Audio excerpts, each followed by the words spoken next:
Pues amigos oyentes, espero que estén disfrutando con nosotros de nuestra programación, con todos nuestros compañeros, que siempre intentamos pues buscar esas noticias, pues todas esas otras informaciones de entretenimiento que solemos tener en un día como el de hoy. Y bueno, ahora toca tertulia y toca hablar de cine. Por lo tanto, vamos ya a saludar a nuestros buenos amigos contertulios fieles que siempre están semana tras semana con nosotros, y es de agradecer, como son Abel Hernández Belsa, que él es el coordinador de la sección de cine del Instituto de Estudios Hispánicos de Canarias. Abel, ¿cómo estás? Bienvenido, muy buena. José Manuel, ¿cómo anda? El tiempo un poco frío hoy. Bueno, muchas veces para quien más o menos lo pueda disfrutar, porque a veces hay muchas personas que dicen yo prefiero este tiempo que no ese calor, pero bueno, nunca llueve a gusto de todos, pero como siempre da la climatología, pues ahí está también el dato desde la Orotava, donde está ahora mismo Abel Hernández Belsa, que dentro de estos días, de esta semana, viven en la villa esa semana grande por las alfombras y el corpus, y también por los actos que no van a ser tales y como los comprendemos nosotros, porque por aquello de la pandemia no se pueden hacer grandes eventos, pero bueno, que sepan que en la Orotava están de fiesta ya en esta semana, ¿no, Abel? Efectivamente, tal como lo dice. Y por la otra línea debe estar en la laguna, no sé si con más frío o con algo de más de calor, el amigo y director de cine Josep Vilagelio. Josep, bienvenido, muy buena.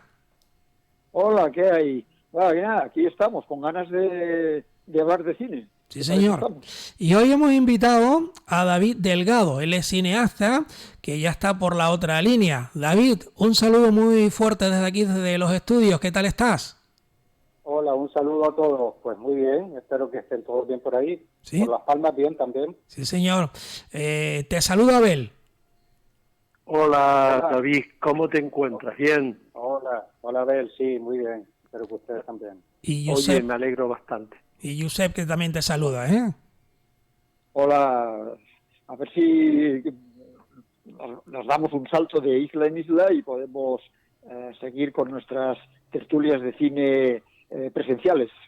Sí, a ver si ya pasa un poco toda esta pesadilla y podemos reiniciar o reactivar todas estas actividades en torno a las imágenes, ¿no? Siempre hacemos en la pequeña introducción, cuando los saludos, pues a los amigos oyentes, cada invitado, pues que nos dé una pequeña pincelada, por qué se dedicó al mundo del cine y un poquito qué es lo que ha hecho, y ahora ya iremos desgranando con Abel y con Josep, pues un poquito más la trayectoria profesional del amigo David. Pero ¿cómo empezó todo, David, por tu parte, en esto del mundo del cine? Bueno, realmente las cosas no tienen un punto de inicio, así, por lo menos en mi caso, así como de un día para otro, es decir, ahora quiero coger una cámara y demás, ¿no? Sino que empieza ya de pequeño, ¿no? Claro, al ir a las sesiones de cine de barrio, pues vas cogiéndole cierto sabor al tema del cine, ¿no?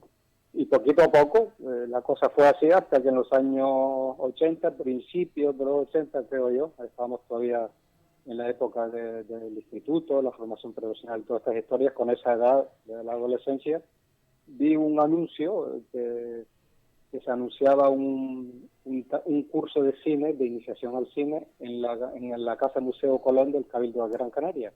Y bueno, me apunté ahí y ya poco a poco fui activándome y conectando con las personas, hasta que formamos un taller de cine que estaba en la Casa de Colón, pero luego se trasladó al Centro Insular de Cultura de la calle Pérez Galdós de Las Palmas. Y ahí estuvimos unos cuantos años con esta actividad, intentando desarrollar desde el punto de vista amateur, pero también intentando dar pasos hacia el mundo profesional. Y ahí fue donde se desarrolló ya un poquito mejor el tema. Muy bien. Bueno, Josep, ¿qué podemos decir del amigo David Delgado? Vale. Bueno, David Delgado Sanginés, nosotros no nos han hablado del segundo apellido. Me parece que es un cineasta de los más importantes aquí en Canarias, con un cine muy, muy personal, que ha ido pasando con diversas etapas, ¿no? Que, como él comenta, pues se formó en Gran Canaria con el grupo de cineastas de allí, desde despegue desde el cine amateur al cine profesional, que antes o al mismo tiempo que intentó llevar a cabo pues proyectos personales y ya como director, pues también ha tenido una trayectoria importante como director de fotografía, que no lo hemos dicho, ¿no? En ese sentido, pues me parece que, vamos, profesional, que conoce, que lo ha, digamos, trabajado desde lo que era el celuloide, de lo que era pues las emulsiones, y por lo tanto pues ha dado al salto, como tantos otros, al mundo digital, ¿no? Entonces, bueno, podríamos empezar por ahí, por preguntar un poco ese salto, ¿no? De las emulsiones físicas, del celuloide que se tocaba con los dedos, con las manos, a ese mundo inmaterial de lo digital, ¿no? David, no sé si podrías un poco cómo lo has vivido tú ese salto. Uh-huh. Bien, hombre, en la época en la que nosotros estábamos ya iniciándonos con el Super 8 y algunos compañeros que tenían más posibilidades económicas, tampoco muchas más, pero algunas, con el 16 milímetros, pues no obstante sabíamos que, bueno, que existían las cámaras estas profesionales de vídeo en el entorno de televisión y el vídeo reportaje y demás, que eran unos armatostes tremendos, inmensos, pero que para nosotros, y además con unos manetoscopios que se llevaban acoplados con un ayudante, ¿no?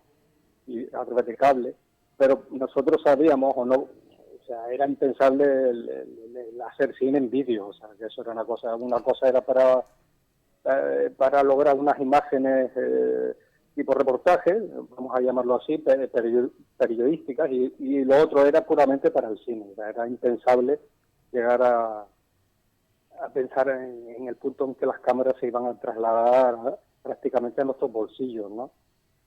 Pero poco a poco fuimos viviendo esta etapa, y yo creo que incluso aquí en la isla fuimos de los primeros en el pequeño grupo que formábamos nosotros en rodar incluso algún corto en vídeo, en el formato de VHS Compact y luego el High 8. O sea que algunos nos atrevimos incluso a hacer trabajo con algún tipo de rigor en estos soportes antes de que entrara el HDV, el DV primero, el HDV y luego ya todo esto. Y una cosa, David, perdona que te interrumpa, ¿y cómo les pareció a ustedes ese salto? ¿Cómo lo vieron? Hombre, al principio, sobre todo los que pensábamos más en la concepción de la imagen y de la luz, pues era un poco disparatado, porque claro, las primeras cámaras no tenían mucha calidad, comparadas al soporte mínimo del Super 8, ¿no? Que parece casi irrisible, pero eso deposita más calidad que aquellas cámaras, ¿no? Tanto en el color como en el contraste, sobre todo la durabilidad, ¿no? Del Super 8, ¿no? Era, bueno, daba un poco risa, pero bueno, intentábamos hacer lo que podíamos. Yo lo utilizaba para hacer videocreaciones, ¿no? Que tampoco aportaban o importaba demasiado la calidad de las texturas, de color, la definición, etcétera, ¿no? Pero poco a poco, ya cuando fueron mejorando las cámaras, pues ya era lógico el trabajar con ellas, sobre todo porque ya en España se había dejado de revelar el Super 8, o sea que era prácticamente imposible revelar en España, había que mandar en Alemania o a Reino Unido. Así que un poco todas las cosas se fueron uniendo y nosotros fuimos con ellas, ¿no? Pues Abel, ¿tu pregunta también? Bueno, David, sé que llevas haciendo cine desde el 86, creo que Entre Locos, yo no he visto ese corto, Entre Locos fue casi el principio de tu hacer cine con cortos, ¿no? Nosotros nos hemos fijado en ti a partir de ese documental formidable que es Los sueños al viento, ¿no? La vida de el universo de ese Pilipo se llamaba, ¿no? Sí. Sí, lo conocen como Pimpo allí en Teguise. En Teguise, ¿no? O sea, porque has construido alrededor de este hombre un universo personal de una persona tremenda, ¿no? Una persona que tiene una especial manera de descifrar la realidad. Entonces, a partir de ese momento, y yo no sé si en el fondo pertenece ya a una etapa de más concienciación tuya o no. Entonces, a partir de ese momento y a partir, lógicamente, de cosas interesantísimas como ánimas, como la forma del mundo, ¿no? Y que a veces yo digo, pero coño, pero vamos a ver, documentales tan maravillosos como este, ¿acaso no se identifican con el cine formidable de calidad que se hace en Canarias? Entonces hay un momento que me digo, bueno, después de tantos años, David, ¿tú te sientes un solitario corredor de fondo o todavía tiene ganas de hacer un gran proyecto, ¿no? Que no significa que los que has hecho no sean buenos y excelentes proyectos. Hombre, un corredor de fondo, en la circunstancia en la que estamos, siempre te sientes. No sé qué autor canario puede no sentirse así. La verdad es que quizás haya uno o dos, ¿no?, que están en otra tesitura un poquito más favorable. Pero uno nunca deja de sentirse un poco así. Pues si me gustaría, a lo mejor, creo que le entendí un proyecto un poco más grande, un poco más ambicioso. Pues posiblemente, pues, ojalá, ¿no? Aunque sea bajo mínimo, como los trabajos que puede sacar adelante el portugués Pedro Costa, que me gusta mucho esa fórmula que él tiene de equipo mínimo, pero cuidando bastante la calidad, ¿no? Y luego, claro, teniendo acceso a un circuito, por mínimo que sea, para que los trabajos se puedan mostrar y no queden en nada, o en casi nada, que es lo que nos suele pasar a nosotros. No sé si he respondido a... Me ha respondido bien. Como en cierta forma nosotros te seguimos, un grupo de compañeros, incluyéndome yo, te seguimos desde Los Sueños Abiertos, incluso creo que te pedí ese documental y lo exhibimos en el instituto, en la sesión de cine canario, que a la gente le encantó, la gente estuvo un excelente rato hablando de Los Sueños al Viento y de lo formidable que era el documental. La gente, el blanco y negro, le impresionó y en cierta manera lo que duró, la gente expectante allí dentro, y al final fue un coloquio bastante enriquecedor y que vamos, la gente decía, pero bueno, y no podemos hablar con el director. No puede venir, y esta vez solamente podemos ver el documental, pero con promesa de seguir proyectando cosas tuyas, ¿no? Y que luego continuamos lógicamente con la forma del mundo. O sea que ahora mismo nosotros te consideramos un gran documentalista y lógicamente al final, si cuando llegue al final te voy a preguntar, no sé, le pregunto sobre tu último corto, sobre una lección de japonés, y no obstante, ya te digo, todavía seguimos viendo Los Sueños al Viento como un gran documental, un documental fuera de los estereotipos documentales que se ven en Canarias, algo diferente, y que sin embargo está ahí, nadie reconsidera esta acción de decir, oye, esto hay que enviarlo fuera y que sea un referente del cine que se hace en Canarias, ¿no? Hombre, y yo siempre he agradecido de esta colaboración que puede haber entre instituciones como la de ustedes. Creo que antes de la proyección de Los Sueños al Viento se pudo ver un par de años antes El aire de un día, creo que se proyectó, el cortometraje este. No, y bueno, se proyectó hace muy poco, cuando hicimos el 10º aniversario del Cine Leve. También, exacto, sí. Así que bueno, hemos mantenido cierta colaboración, una continuidad más o menos respetable, ¿no?, en el tiempo. Y respecto a Los Sueños al Viento, bueno, fue un trabajo que es, claro, está dentro del formato del género documental, pero para mí es cine, ¿no?, porque hay una concepción de la imagen, del sonido, de diseñar, de pensar todo el ámbito, el conjunto, ¿no?, de la obra.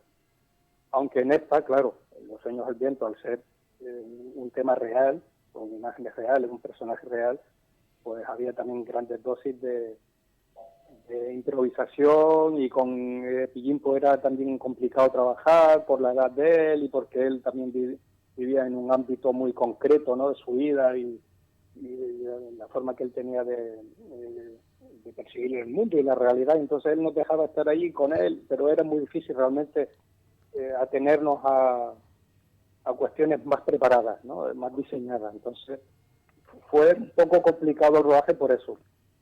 Pero bien, luego quedamos todos contentos y el trabajo a día de hoy se sigue viendo. O sea, curiosamente, para sorpresa mía, los trabajos una vez que se hacen a veces escapan de tu control y es como si fueran personajes vivos que andan por ahí y uno no sabe, ¿no?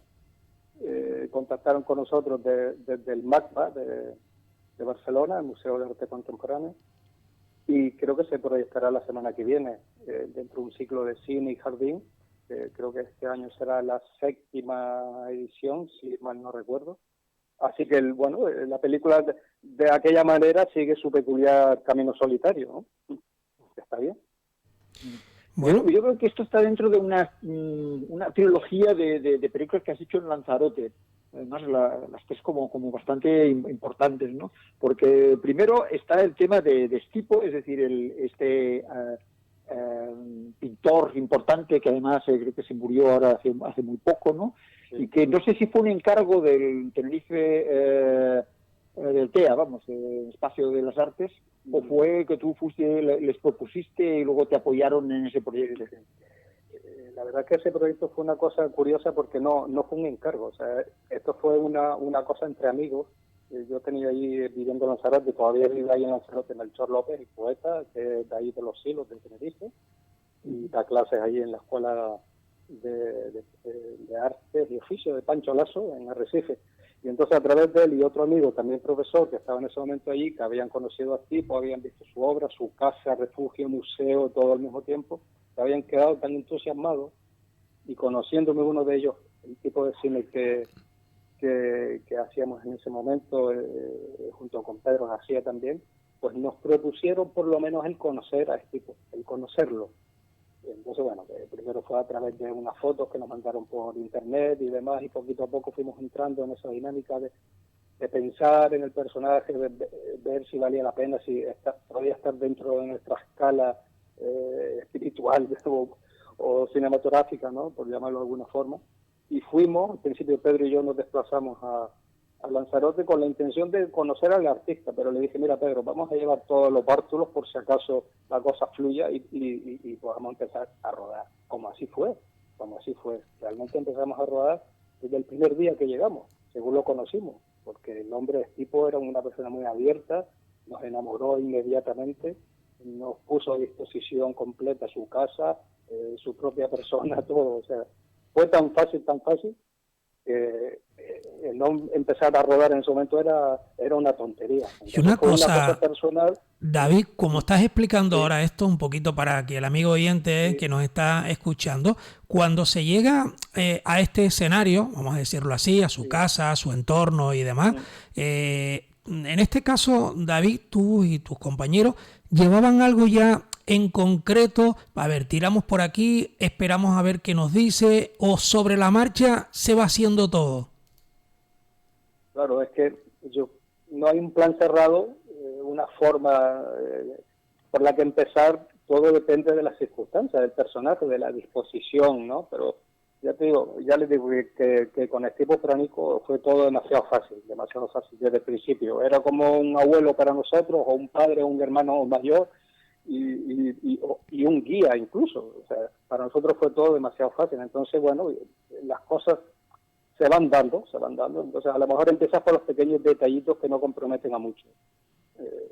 Rodando el entorno y poquito a poco ir introduciéndonos sutilmente, ¿no? Tener siempre preparada la grabadora de sonido, pues si es algo interesante, y poquito a poco ir cogiendo esa confianza hasta que ya le vamos dando incluso la propia forma a la película durante esos momentos, que son los momentos importantes, que hay que estar como muy atentos, porque son los momentos en el que lo que tienes entre manos va a coger una forma u otra y tienes que conducirla bien. Y los fondos, ¿no?, de donde se habla, para que salga detrás la mayor parte de las imágenes que quieres en ese momento y que a lo mejor vayan en sintonía a lo que está hablando, ¿no?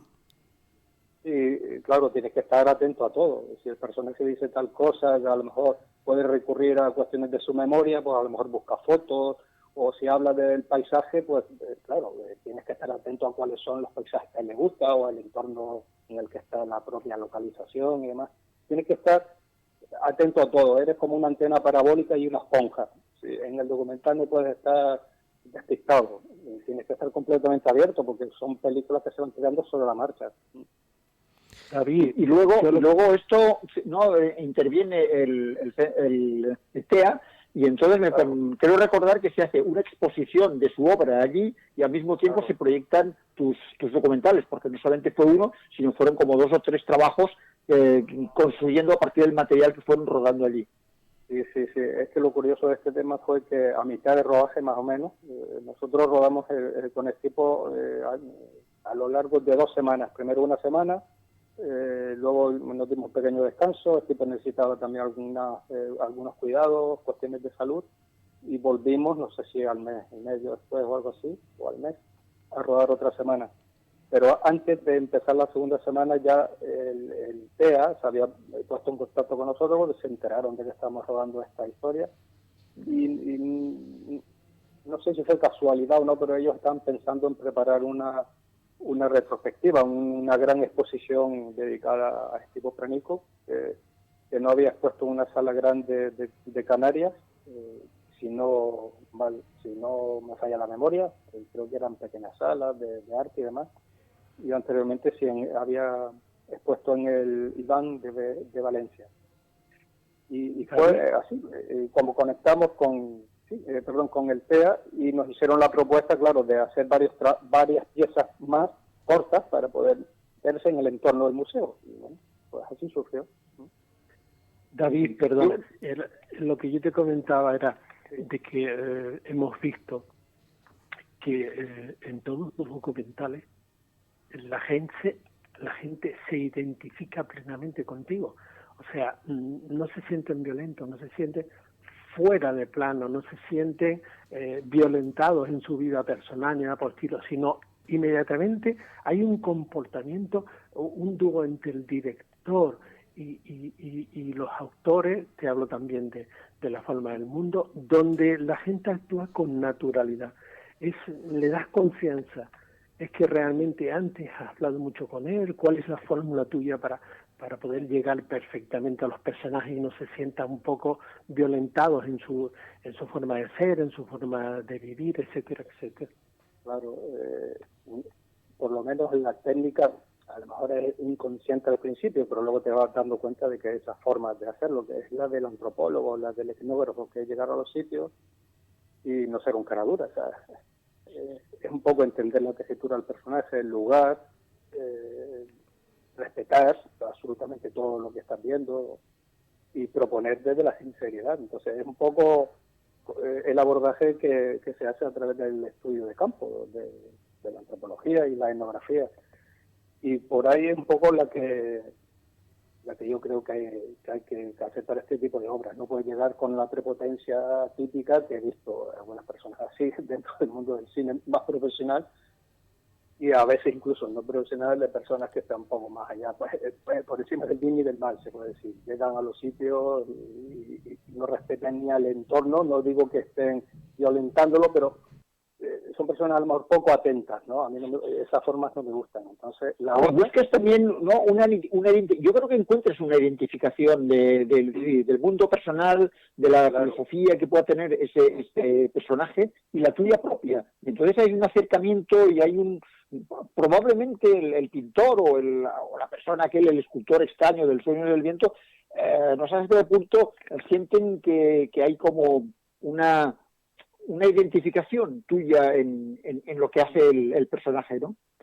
Sí, aunque no te involucres a lo mejor emocionalmente en todos los temas, es lógico, o sea, que tienes que hacer esa transposición de ti hacia ellos y de ellos hacia ti, porque si no es que no hay manera de hacer un trabajo honesto, desde la honestidad, ¿no? Y sobre todo, ya con componentes de una mirada personal y demás. Hay que hacerlo así, en las formas. Pero además es que lo hago con convencimiento, no lo hago como una estrategia, una herramienta, ¿no? Lo hago con el convencimiento de que es así. He tenido también la suerte de que esos temas que me han llegado o que he ido a buscar en ocasiones después de búsquedas de años, son temas con los que he llegado a identificarme o a la corta o a la larga o mientras lo hacía, pero son temas en los que fluye en ambas direcciones. Yo creo que es una manera bonita de trabajar, claro. Sí, pero sobre todo, yo creo que Los sueños del viento, que lo estaba comentando Abel, que le parecía una película importante, a mí me parece que ahí todas aquellas cosas que tú estabas buscando desde el aire de un día, es decir, aquellos que hay ahí de frente a ti, pero que parece que está escondido, ¿no? Entonces, y además llegas a rodar Los sueños del viento porque justamente al estar en Lanzarote, rodando la otra película o el otro documental, descubres allí o alguien te habla de que hay un personaje que es un escultor que vive encerrado en su casa, en una especie de jardín, que construye una serie de figuras muy extrañas que la gente del pueblo que lo rodea lo ve como una especie de tipo extravagante y tipo raro que está ahí metido, ¿no? Y entonces tú te mueve la curiosidad y vas allí. Y te encuentras con que hay un personaje allí que tiene esa relación como que la realidad y el sueño empiezan a girar, y que es lo mismo, ¿no? Y que un tema que a ti te preocupa desde el principio, lo encuentras ahí plasmado, que consiste en dar visibilidad a aquello que está escondido, es decir, que es un poco también el propósito del cine, ¿no? Es decir, el cine es lo visible, ¿no? Pero resulta que indaga en lo que está detrás de la apariencia de las cosas. Y el tema de lo invisible del mundo que nos rodea es un tema que reaparece luego justamente en los cantadores de ánimas, ¿no? En la forma del mundo, en el último de los últimos trabajos tuyos. En principio, claro, cuando estamos rodando la película con Estipo Melchor, bueno, le di una vuelta por los sitios que a él le parecían interesantes, y uno de estos fue en la casa Museo Jardín de Pillimpo, ¿no? Ahí en Teguise. Entonces, claro, nosotros veíamos un señor ahí sentado tranquilamente debajo de un porche, un señor mayor, pero no tuvimos contacto con él, aunque hubiera sido posible, porque él es una persona que siempre está dispuesta a que los demás puedan hablar con él, aunque sea a través de la valla, ¿no? De la valla que separa la casa de la calle. Pero sí me resultó muy curioso, y claro, te haces esa pregunta, ¿no? ¿Qué clase de personas o qué clase de mente es la que puede crear todas estas obras, todas estas piezas, todas estas colocaciones, incluso de juguetes que le llevaban los niños, o sea, los niños del pueblo, me imagino, ¿no? Entonces se nota ahí como hay un trabajo constante, como una intencionalidad de algo. Y David, hay una cosa que cuando llegas, por ejemplo, ahí, como es un señor mayor, a veces las personas ya de edad, pues como que no quieren contar nada. O sea, te cuesta el poder entrar para convencer un poquito y explicarle lo que tú querías hacer. ¿Te costó? Sí. Nuestro mediador en este caso, como por vivir en Lanzarote, fue Melchor López. Había hablado con Pillimpo para ver si existía una posibilidad que nosotros estuviéramos ahí varios días rodando con él. Bueno, el hombre aceptó, porque además eso lo solían hacer con él mucho, sobre todo los extranjeros. Incluso creo que en una ocasión hicieron una sesión fotográfica profesional, ahí unos alemanes que llegaron con unos modelos, además le pagaron muy bien, según me contó Pillimpo, ¿no? Y bueno, él aceptó, pero tampoco se enteraba muy bien lo que nosotros estábamos haciendo, por más que se lo explicábamos, porque él también estaba en su propio mundo, ¿no? En su propia ensoñación. Pero a veces nos preguntaba cosas, nosotros pues, lógicamente hablábamos con él, grabábamos nuestras conversaciones, y él nos dejaba estar por ahí, pero sin que le molestáramos mucho, ¿sabes? Él decía, ustedes hagan, ustedes graben, saquen fotos todo lo que quieran, que esto es para el mundo, para el pueblo, para que se enteren, ¿no? Eso era un poco la filosofía de él. Y poco a poco, según él nos iba hablando, íbamos conociendo algunas de sus inquietudes que en ese momento tenía, que eran la dificultad para tener sueños, porque a él le encantaba soñar, tener sueños, y luego plasmarlos de alguna manera, sacarlos hacia la realidad material, ¿no? De alguna manera. Entonces, él tenía como ese dolor, que hacía un tiempo había perdido esa capacidad de soñar o de recordar los sueños. Él decía que es que no soñaba, no que no los recordaba, sino que ya no soñaba. Y eso nos dio pie, a los 2 días más o menos de estar rodando con él, de darle esa línea a la película. Que la línea conductora fueran sus propios sueños, los que había realizado y los que ya no podía tener. ¿Más cosas, Abel? Sí, tienes otro gran documental de un pintor de tipo Stefano, ¿no? Stefano. Entonces,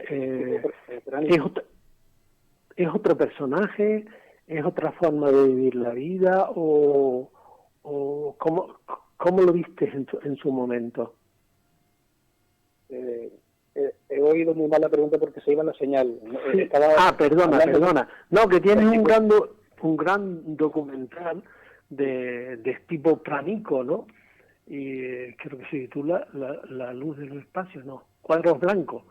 Bueno. Claro, es que se hizo un tríptico para la exposición del TEA, y entonces hubieron 2 piezas cortas, aparte del documental largo, y uno de ellos era tipo Stefano Esteban, y remite un poco a su adaptación como nómada, constante, que se mueve de un lado para otro, de ahí el cambiar la terminología también de su nombre según donde estuviera, y la otra era La luz en los espacios, que es una obra como un poco más, las imágenes de los espacios de él un poco más minimalista. Son esas 2 piezas que acompañaban al documental. Sí, y en el fondo lo que yo te quería preguntar, si Filippo es el mismo personaje, es diferente, más soñador y es tipo mucho más pragmático, o ¿cómo realmente lo ves?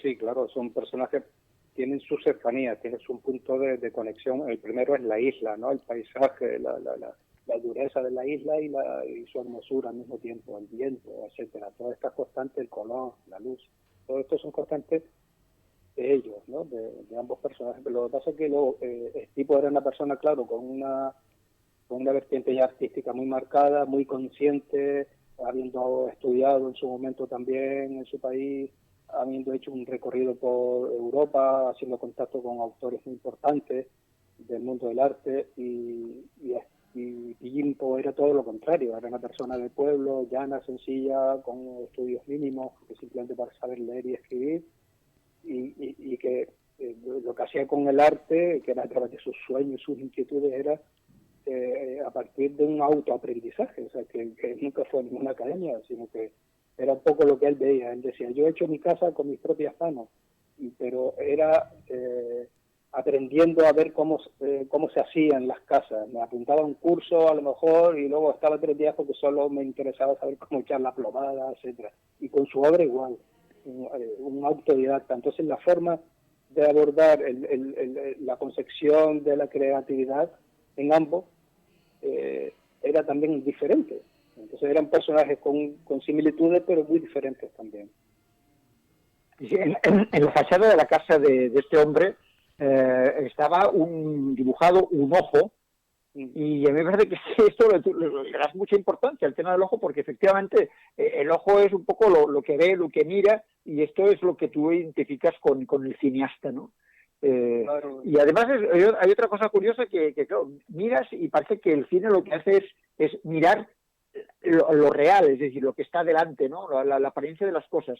Pero este ojo es un poco como el tercer ojo, ¿no? Es el ojo que mira no hacia afuera, sino hacia adentro, y llega un momento que en algún momento de la película se dice como que en realidad el mundo es una creación de alguien que sueña, ¿no? El mundo en que vivimos realmente es algo soñado, ¿no? Y vivimos dentro de un sueño. Y curiosamente, en la siguiente documental, el que haces ya en Gran Canaria y tal, con los tatuadores de Rejales, lo titulas La forma del mundo, que me da la sensación de que es un poco, bueno, la forma del mundo porque es la forma que uno crea con su propia imaginación, ¿no? O sea, recreamos el mundo y el cineasta también lo hace, ¿no? Crear un mundo, un imaginario, ¿no?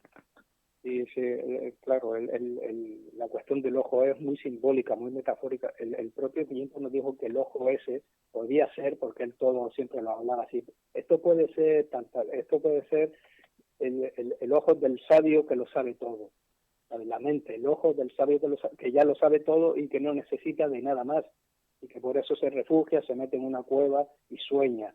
Esa era su manera de explicarnos, ¿no? Su concepción y ese símbolo que él había dibujado o había pintado en la pared. En La forma del mundo, pues también hay como una traslación. Lo que pasa es que estos son constantes que ya son personales de uno y a veces uno no controla, ¿no? Y entonces el ojo puede ser el de la cámara, este registro constante de los detalles, de la naturaleza, de los cantadores cuando cantan, los instrumentos, todas las acciones que hace, el ojo que lo observa todo, del propio mundo, ¿no? Cómo se va creando alrededor. Sí, pero luego detrás de eso, en todos esos documentales, hay unas imágenes que se alejan del documental, porque lo acercas a la ficción y incluso al género fantástico, ¿no? Es decir, el tema de las noches, de la niebla, de las cosas que se sugieren, del pueblo que está como en medio de la nada. Y luego, claro, el tema de las ánimas, los cantadores de rejales, son los que cantan para ayudar a que las personas que se han muerto, que sus ánimas, digamos, puedan salir del purgatorio y poder elevarse, ¿no? Pero estas ánimas, al final, no es una cosa tan espiritual, porque luego tu cámara se dedica a retratar, por ejemplo, cuando hacen cosas en el labriego, que se dedica a abrir surcos en la tierra. Dentro de los surcos pues está lleno de bichos, ¿no? De animales, y luego está lleno también de insectos que revolotean, ¿no? Y entonces estás hablando de que a lo mejor estas son, digamos, esas ánimas, y que el mundo realmente está ocupado por esas ánimas, ¿no? Es decir, tu cámara va más allá, está buscando lo que comentaba yo antes, lo invisible, y conseguir tú poder retratar lo que es claro, un misterio, ¿no? Claro, es que la propia concepción, ya el título lo dice, ¿no? La forma del mundo lo es todo, no solo son esos entes, las ánimas, las almas que están en el purgatorio, que necesitan ayuda, sino que es todo. Ellos no hacen ninguna separación, realmente. Los rancheros o los animeros, antes les llamaban animeros, son los cantadores, ¿no? Realmente los dardejales se llaman cantadores. Son personas que, por lo menos el ranchero mayor, que era de esta escena, son personas que no hacen ningún distinto, o sea, no hacen ninguna distinción entre el mundo material y el mundo intangible. Es una concesión que yo vi trabajando con ellos, lo sienten realmente así, y tampoco es que sean personas a lo mejor creyentes en el sentido de que son unos cristianos o unos católicos alucinantes. No, o sea, que es otra cosa que está como fuera de todo, fuera del mundo, fuera de cualquier tipo de concepción, estas formas de... Porque si ellos no sintieran estas formas realmente de percibir el mundo, esta tradición no se hubiera conservado a través de los siglos. Es una cosa casi milagrosa, que una cosa tan arcaica se haya conservado a través de siglos. Es una cosa impensable hoy en día, ¿no? Y estas personas cada día quedan menos, ¿no? Sí, claro, porque ellos tampoco son proselitistas en el sentido de que vayan buscando personas jóvenes que se suman año a año a su tradición, sino que ellos dicen, el que tiene interés ya vendrá. Es la forma de ellos, y así ha sido, y es alucinante. No sé cuánto más durará esto, igual que acaba, ¿no? Y siguen con esta historia. Sin embargo, el rancho de ánimas de Valsequillo sí que se cuidan en formar un poquito más a los jóvenes de su familia por tradición, a tocar bien los instrumentos, a cantar y tal, y entonces suena incluso un poquito mejor o bastante mejor que los dardejales en este sentido. Los dardejales son como más primitivos o más ancestrales, entonces no les dan tanta importancia al sentido de que suene bien, sino lo importante es hacer el ritual, es lo realmente importante para ellos. Yo voy mirando el reloj, pero ya nos va quedando poquito, así que las preguntas que tengan por ahí Abel y Josep, para que el amigo David también pueda entrar. A ver. Yo rompo lanza. David, nosotros percibimos que desde más o menos de los sueños al viento, hay como si fuera una nueva etapa, una reflexión sobre la manera y la forma de hacer cine. Te mete más de lleno con la realidad que te circunda, con el contexto, y salvo Lancelot, Guía para Espectro, que es una película realmente surrealista y que lógicamente ahora no vamos a comentar porque es infumable, pero esto entronca perfectamente con el último corto tuyo sobre Kazuo Hara, o sea, algo tremendo. Entonces los que seguimos mucho a Kazuo, es un cine vital, un cine comprometido, un cine transgresivo en el Japón, y por cierto, la productora de Sakuo es Sachiko Kobayashi, y me hace recordar mucho a José Vilayeliu y su productora Lali, ¿no? Entonces yo digo, realmente este compromiso tuyo coincide con con el de Sakú, en el sentido de que este hombre, por ejemplo, tiene el Imamato sobre víctimas de enfermedades ambientales difíciles en Japón, sobre una travestí, el levantamiento de Reiba, que intenta entrar en el parlamento japonés, en una sociedad eminentemente machista. ¿Hay alguna coincidencia? ¿Por eso hiciste este documental que hemos visto o no? No, o sea, coincidencias a lo mejor temáticas no, porque él lo que busca son unos personajes y temas como muy fuertes, ¿no? No es que a mí no me interesen, por supuesto que me interesan, y a lo mejor también me pondría a hacer estos temas que ha abordado y sigue abordando. Tiene creo que 3 trabajos que son inéditos en España, que los hizo, los produjo y los realizó curiosamente después de esta pequeña performance que hicimos nosotros en el entorno del Festival de Las Palmas hace como 10 años, pero no se había visto hasta ahora. Y surgió ahí, o sea, el contacto con Kazuo Hara fue una proposición que nos hicieron desde el festival, porque Kazuo Hara quería como grabar unas imágenes para dedicárselas al festival en agradecimiento. Y así fue un poco como se hizo este trabajo. No se había visto por cuestiones que no quiero tampoco soltar aquí en antena, ¿no? Pero me había quedado con la magua, ¿no? Con el mal sentimiento de que nadie hubiera visto nunca lo que grabamos con Kazuo Hara. Me salía como demasiado mal. Entonces monté el material. Él había hecho ya un montaje que nunca pudimos ver, con circunstancias que tampoco quiero aquí aclarar, ¿no?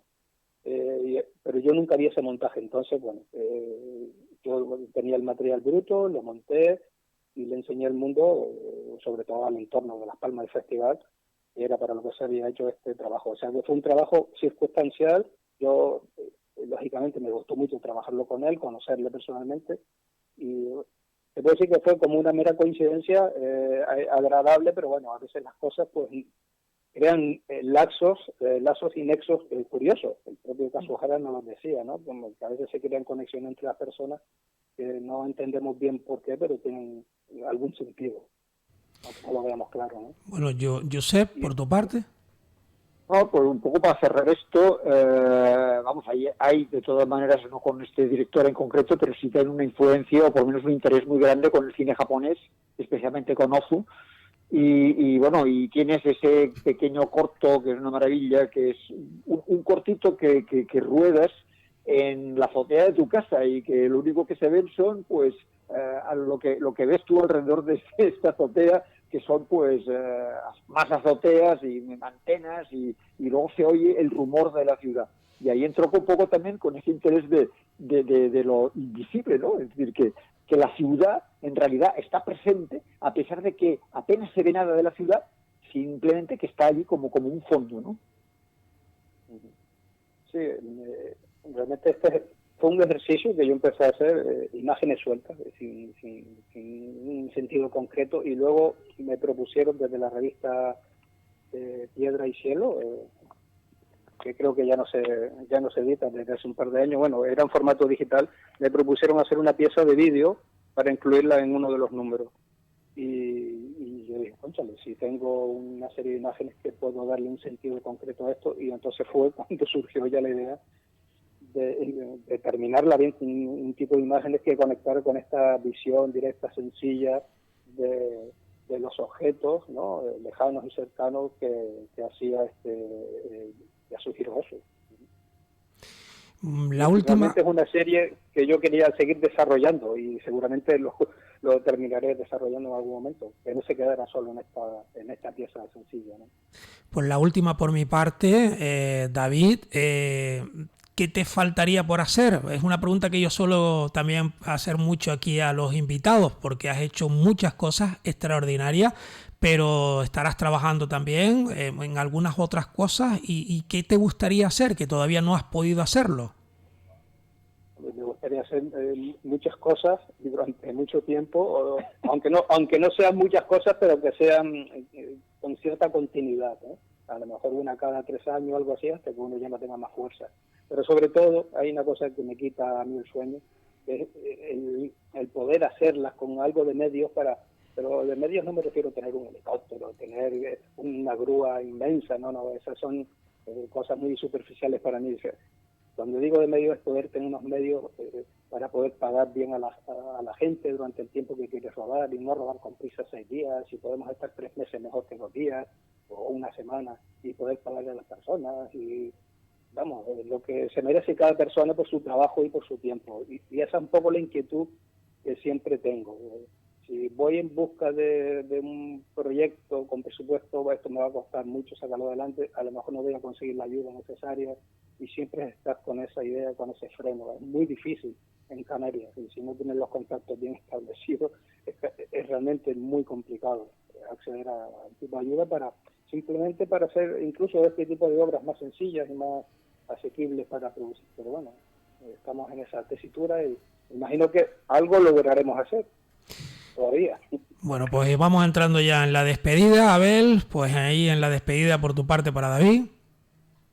Bueno, como David es parte integrante de algo que para mí es muy interesante porque se produce en Canarias, se hace cine en Canarias de un cine que se llama Cine Leve, como él es parte integrante, pues sí me gustaría un día charlar con David, charlar con Dani y con José en referencia al Cine Leve. Y traer a Pedro García también, que es otro personaje importante. También sí se puede, sí señor. Pedro es uno de los personajes importantes para mí dentro de este movimiento, o por llamarlo de alguna manera, o forma, ¿no?, de pensar y de hacer el cine, ¿no? Eso lo podemos hacer de cara a agosto también por aquí, o sea, la etapa de verano, que a lo mejor cada uno de ustedes tiene un poquito más de tiempo y lo podemos también pues compartir con la audiencia, si les parece. Más adelante ya fijaríamos a ver si sale bien y si es posible. Y si no, pues en la nueva temporada después del verano aquí en esta casa, en este tiempo de tertulia. Ya buscaremos algún huequito para poder llevarlo, porque sería interesante, como dice el amigo Abel, pues contar siempre con ustedes, aunque luego ya Abel, pues ya buscarás tú otra fórmula para tratar de llevarlo a lo mejor al Instituto de Estudios Hispánicos de Canarias, a lo mejor también, ¿no? O sea que de aquí se pueden sacar muchas cosas.